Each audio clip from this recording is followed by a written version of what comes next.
ನಮಸ್ತೆ ವೀಕ್ಷಕರೇ, ನಾನು ನಿಮ್ಮ Meeta crystal numerologist. Meeta crystal numerologist YouTube ಕಾರ್ಯಕ್ರಮಕ್ಕೆ ಸ್ವಾಗತ. ಯಾರೆಲ್ಲ ನಮ್ಮ ಯೂಟ್ಯೂಬ್ ಚಾನಲ್ಗೆ ಸಬ್ಸ್ಕ್ರೈಬ್ ಮಾಡಿಲ್ಲ ಅವರೆಲ್ಲ ಖಂಡಿತವಾಗಿ ಸಬ್ಸ್ಕ್ರೈಬ್ ಮಾಡಿ, ಹಾಗೆ ಲೈಕ್ ಕೊಟ್ಟು ಶೇರ್ ಮಾಡಿ. ನಿಮ್ಮ ರಾಶಿಯ ಅನುಗುಣವಾಗಿ ವಾರ ಭವಿಷ್ಯ ಹೇಗಿರುತ್ತೆ ಅಂತ ತಿಳ್ಕೊಳ್ಳೋಣ ಬನ್ನಿ.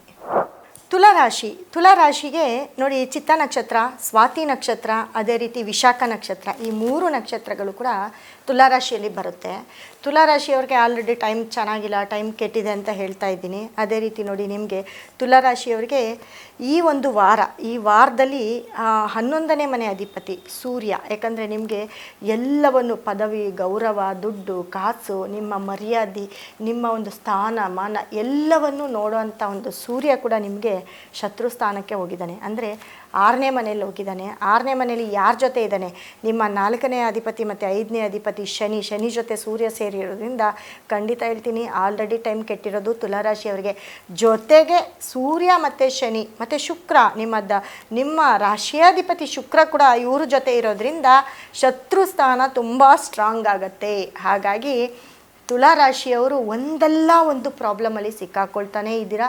ಅದು ಈ ಒಂದು 35 ದಿನ ತುಂಬ ಎಚ್ಚರಿಕೆಯಿಂದ ಇರಿ ಅಂತ ಹೇಳ್ತಾ ಬರ್ತಾ ಇದ್ದೀನಿ. ಇದು ಕೂಡ ಈ ವಾರದಲ್ಲಿ ತುಂಬ ಕೇರ್ಫುಲ್ ಆಗಿರಬೇಕಾಗುತ್ತೆ. ಅದು ಹಂಗೂ ಹಿಂಗೂ ಒಂದು ತಿಂಗಳು ತುಲಾರಾಶಿಯವ್ರಿಗೆ ತುಂಬ ಟೈಮು ತುಂಬಾ ಒಂದು ಹಾಳಾಗಿರೋವಂಥ ಸಮಯ ಅಂತ ಹೇಳ್ಬೋದು.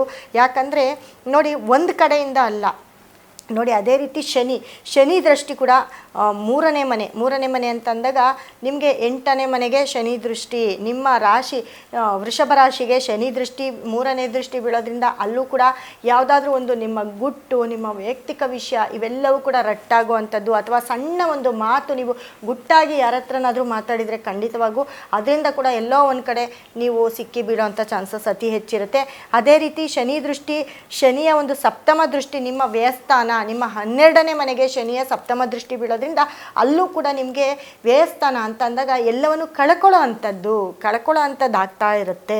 ಜೊತೆಗೆ ಶನಿ 3ನೇ ಮನೆ ಅಂದರೆ ಧನಸ್ಸು ರಾಶಿಗೆ 10ನೇ ದೃಷ್ಟಿ, ಅಲ್ಲೂ ಕೂಡ ನಿಮಗೆ 3ನೇ ಮನೆ ಅಂತ ಅಂದಾಗ ಅಲ್ಲಿ ಗುರು ದೃಷ್ಟಿ, ಶನಿ ದೃಷ್ಟಿ ಮತ್ತು ಅದರ ಅಧಿಪತಿ ಗುರು ಕೂಡ ನಿಮಗೆ 9ನೇ ಮನೆಯಲ್ಲಿ ಇರ್ತಾನೆ. ಹಾಗಾಗಿ 3ನೇ ಮನೆ ಅಂತಂದರೆ ಕಾಮ, ಕ್ರೋಧ, ಮದ, ಮತ್ಸರ ಎಲ್ಲವೂ ಕೂಡ 3ನೇ ಮನೆಗೆ ಬರುತ್ತೆ. 3ನೇ ಮನೆಯಲ್ಲಿ ಇರ್ತಕ್ಕಂಥ ಗುರು ನಿಮಗೆ 6ನೇವನಾಗಿ ಅಂದರೆ ಶತ್ರುಸ್ಥಾನ, ಮೀನ ರಾಶಿ ಅಧಿಪತಿಯಾಗಿ ಗುರು 9ನೇ ಮನೆಯಲ್ಲಿದ್ದು ಅಲ್ಲಿಂದ 5ನೇ ದೃಷ್ಟಿ ನೇರ ನಿಮ್ಮ ತುಲಾರಾಶಿ ಮೇಲೆ ಬೀಳೋದ್ರಿಂದ ಒಂದಲ್ಲ ಒಂದು ನೋಡಿ, 3ನೇ ಮನೆ ಅಂತ ಅಂದಾಗ ನಾನು ಹೇಳಿದೆ, ಯಾವುದಾದ್ರೂ ಇಲ್ಲಿಗಲ್ ಪ್ರಾಪರ್ಟಿ ಆಗಿರ್ಬೋದು, ಅಥವಾ ನಿಮ್ಮ ಫ್ರೆಂಡ್ ಆಗಿರ್ಬೋದು, ಅಥವಾ ನಿಮ್ಮ ಪಾರ್ಟ್ನರ್ ಆಗಿರ್ಬೋದು, ಅಥವಾ ಯಾವುದೋ ಒಂದು ಒಡನಾಟ, ಯಾವುದೋ ಒಂದು ರಿಲೇಷನ್ಶಿಪ್ ಇರ್ಬೋದು, ಇದರಿಂದ ಕೂಡ ತುಂಬ ಸಂಕಷ್ಟಕ್ಕೆ ಒಳಪಡುವಂಥ ಒಂದು ವಾರ, ಒಂದು ತಿಂಗಳು ಇದಾಗಿರುತ್ತೆ ತುಲಾರಾಶಿಯವರಿಗೆ. ಹಾಗಾಗಿ ಖಂಡಿತ ಹೇಳ್ತೀನಿ, ಪರಿಹಾರ ಮಾಡಿಕೊಳ್ಳೇಬೇಕು. ಮತ್ತು ಯಾವುದಾದ್ರೂ ಗುಟ್ಟು ರಟ್ಟಾಗುವಂಥ ಸಮಯ ಕೂಡ ಇದೇ ಆಗಿರುತ್ತೆ. ತುಂಬ ಕೇರ್ಫುಲ್ಲಾಗಿರಬೇಕಾಗುತ್ತೆ. ಮತ್ತು 6ನೇ ಮನೆಯಲ್ಲಿ ಸೂರ್ಯ ಶನಿ ಇದ್ದು ನಿಮಗೆ ಕೋರ್ಟು ಕೇಸು, ಮನಸ್ಥಿತಿ ಕೆಡೋದು, ಮತ್ತು ಮಕ್ಕಳಿಂದ ತೊಂದರೆ ಆಗ್ತಕ್ಕಂಥದ್ದು, 5ನೇ ದೃಷ್ಟಿ ಗುರುದೃಷ್ಟಿ, 5ನೇ ದೃಷ್ಟಿ ನಿಮ್ಮ ರಾಶಿ ಮೇಲೆ ಬೀಳೋದ್ರಿಂದ ಮಕ್ಕಳಿಗೆ ತೊಂದರೆ, ಮಕ್ಕಳಿಂದ ನಿಮಗೆ ತೊಂದರೆ, ತುಂಬಾ ಇಕ್ಕಟ್ಟಿನ ಪರಿಸ್ಥಿತಿ, ಯಾಕಿದ್ದೀವಿ ನಾವು ಅನ್ನೋವಂಥ ಪರಿಸ್ಥಿತಿಗೆ ತಗೊಂಡೋಗೋಂಥ ವಾರ ತಿಂಗಳು ತುಲಾರಾಶಿಯವ್ರದ್ದಾಗಿರುತ್ತೆ. ಖಂಡಿತ ಹೇಳ್ತೀನಿ, ನಿಮ್ಮ ಒಂದೊಂದು ವಿಷಯ ಕೂಡ ನಿಮ್ಮದು ತುಂಬ ಇಂಪಾರ್ಟೆಂಟ್ ಆಗಿರುತ್ತೆ. ಯಾರ ಹತ್ರ ಮಾತಾಡಬೇಕು, ಯಾರ ಹತ್ರ ಮಾತಾಡಬಾರ್ದು ಅನ್ನೋ ಒಂದು ಗೊಂದಲಕ್ಕೆ ತಳ್ಳೋ ಅಂತಹ ವಾರ ಇದಾಗಿರುತ್ತೆ ತುಲಾರಾಶಿಯವ್ರಿಗೆ. ಹಾಗಾಗಿ ಖಂಡಿತ ತುಂಬ ಕೇರ್ಫುಲ್ ಆಗಿರಿ. ಮತ್ತು ತುಂಬ ದೇವರ ಆರಾಧನೆಯನ್ನು ಮಾಡಬೇಕಾಗುತ್ತೆ. ನೀವು ದೇವರ ಭಕ್ತಿ ಜಾಸ್ತಿ ಮಾಡಬೇಕಾಗುತ್ತೆ.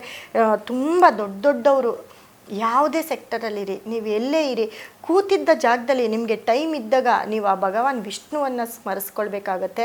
ಯಾಕಂದರೆ ದೇವರೇ ನಿಮ್ಮನ್ನು ಕೈ ಹಿಡಿಬೇಕು ಅಂತ ಹೇಳ್ತೀನಿ. ಜೊತೆಗೆ ನಾನು ಕೊಡೋಂಥ ಕೆಲವೊಂದು ನಂಬರ್ನ ನೀವು ಫಾಲೋ ಮಾಡಬೇಕಾಗುತ್ತೆ. ನೋಡಿ, ತುಲಾರಾಶಿಯವರು 6 ಅನ್ನೋ ನಂಬರ್ನ ಅತಿ ಹೆಚ್ಚು ಫಾಲೋ ಮಾಡಿ, ಮತ್ತು 5 ಅನ್ನೋ ನಂಬರ್ನ ಕೂಡ ನೀವು ಅತಿ ಹೆಚ್ಚು ಫಾಲೋ ಮಾಡಬೇಕಾಗುತ್ತೆ. ವಿಷ್ಣುವಿನ ಒಂದು ಸ್ವರೂಪ 5 ಆಗಿರುತ್ತೆ. ಹಾಗಾಗಿ 5 ಅನ್ನೋ ನಂಬರ್ನ ಹೆಚ್ಚು ಫಾಲೋ ಮಾಡಿ. ಮತ್ತು ನಿಮ್ಮ ಮನೆಯಲ್ಲಿ ಖಂಡಿತವಾಗ್ಲೂ ಹೇಳ್ತೀನಿ, ತುಲಾರಾಶಿಯವರು ಬಿಡದಿರೋ 1 ತಿಂಗಳು ಪೂರ್ತಿಗಳ ಕಾಲ ನಿಮ್ಮ ಮನೆಯಲ್ಲಿ ತುಪ್ಪದ ದೀಪ ಹಚ್ಚೋದು, ದೇವರ ಒಂದು ನಾಮ ಸ್ತೋತ್ರವನ್ನು ಕೇಳೋದು, ಮನೆಯನ್ನು ಶಾಂತವಾಗಿ ಇಟ್ಕೊಳ್ಬೇಕಾಗುತ್ತೆ. ಇಲ್ಲಾಂದರೆ ಏನು ಬೇಕಾದರೂ ಆಗ್ಬೋದು ತುಲಾರಾಶಿಯವ್ರಿಗೆ. ಹಾಗಾಗಿ ನಿಮ್ಮನ್ನು ನೀವು ಕಂಟ್ರೋಲ್ ಮಾಡ್ಕೊಳ್ಬೇಕು ಅಂದರೆ ಈ ಥರ ಒಂದು ಪರಿಹಾರ ಮಾಡ್ಕೊಳ್ಬೇಕಾಗುತ್ತೆ. ಮತ್ತು ಜೊತೆಗೆ ನೋಡಿ, ನಿಮ್ಮ ಆಪ್ತರು ಅಥವಾ ನಿಮಗೆ ಬೇಕಾಗಿರೋರು ಯಾರಿಂದನಾದರೂ ತುಂಬ ಹಿಂಸೆಗೆ ಒಳಪಡ್ತೀರ ನೀವು. ಹಾಗಾಗಿ ಅವರಿಂದ ಕೂಡ ನೀವು ಎಲ್ಲೋ ಒಂದು ಕಡೆ ನಿಮ್ಮ ಪಾಡಿಗೆ ನೀವಿದ್ದರೆ ಈ ವಾರ ಈ ತಿಂಗಳು ಎಲ್ಲೋ ಒಂದು ಕಡೆ ಸೇಫ್ ಝೋನ್ ಅಂತ ಅನಿಸುತ್ತೆ. ಈ ಕಡೆ ದುಡ್ಡು ಕಳ್ಕೊಳ್ಬೇಕಾಗತ್ತೆ, ಈ ಕಡೆ ಅವು ಮರ್ಯಾದೆ ಆಗುತ್ತೆ, ಮನೆ ಹಿರಿಯರಿಂದ ಕೂಡ ಟೀಕೆ ನಿಂದನೆಗಳು ಜಾಸ್ತಿ ಆಗ್ತಾ ಇರುತ್ತೆ. ಹಾಗಾಗಿ ತುಂಬ ಕೇರ್ಫುಲ್ಲಾಗಿರಿ ತುಲಾರಾಶಿಯವರು. ಮತ್ತು 5 ಮತ್ತು 6 ಅನ್ನೋ ನಂಬರ್ನ ಅತಿ ಹೆಚ್ಚು ಫಾಲೋ ಮಾಡ್ತಾ ಬನ್ನಿ. ಮತ್ತು ದೇವರ ನಾಮ, ಯಾಕಂದರೆ ದೇವರೇ ನಿಮ್ಮನ್ನು ಕೈ ಹಿಡಿಬೇಕು ಅಂತ ಹೇಳಿದೆ, ಅದನ್ನು ಕೂಡ ನೀವು ದೇವರನ್ನು ಅತಿ ಹೆಚ್ಚು ನೀವು ದೈವಾರಾಧನೆಯನ್ನು ಮಾಡ್ತಾ ಬನ್ನಿ ತುಲಾರಾಶಿಯವರು. ಜೊತೆಗೆ ಕಲರ್ ಅಂತ ಬಂದಾಗ ತುಲಾರಾಶಿಯವರು ಅತಿ ಹೆಚ್ಚು ಬಿಳಿ ಬಣ್ಣವನ್ನು ಯೂಸ್ ಮಾಡಿ. ಯಾಕಂದರೆ ಇವಾಗ ನಿಮ್ಮ ಮನಸ್ಸಿಗೆ ನೆಮ್ಮದಿ ಶಾಂತಿ ಬೇಕು.